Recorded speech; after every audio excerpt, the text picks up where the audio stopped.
मैं एक खास तौर पर एक बात आपको बताना चाहता हूँ। राष्ट्रपति भवन ने अभी एक बयान जारी किया है और ये कहा है कि जो टिप्पणियां राष्ट्रपति जी के बारे में की गई हैं वो अस्वीकार्य हैं।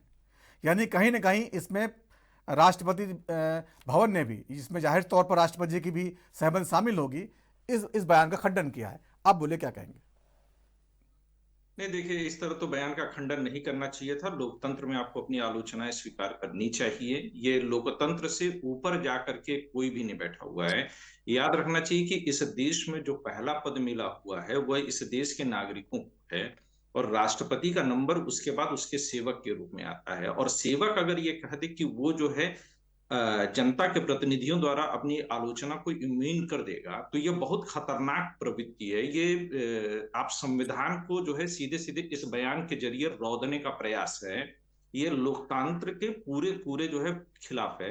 रही बात, जहां तक मैं उन बयानों पर आ रहा हूँ, फखरुद्दीन अली अहमद की भी आलोचना हुई। हम लोग जानते हैं कि ज्ञानी जैल सिंह को तो इंदिरा गांधी का नहीं, आप नौकर यहां तक समझिए, बोला गया है, आलोचना जो काम को लेकर आलोचना अलग बात है, पर्सनालिटी को लेकर आलोचना अलग बात है। आलोचना में अंतर है।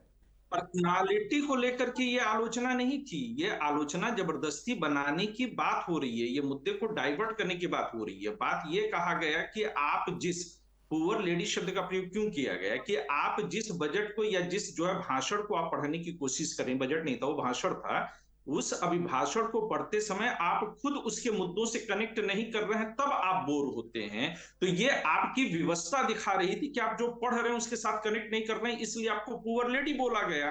एक तो उनके साथ सहानुभूति जारी की गई है, इसमें जो है कहां से आलोचना हो गई। चलिए, और ठीक है। व्यक्तित्व की ठीक है, आलोचना आपने कहां नहीं होती आपने है। कहा मैं कि जो जो जो बयान था, जो उनको बना के दिया गया सरकार की तरफ से, वो थोड़ा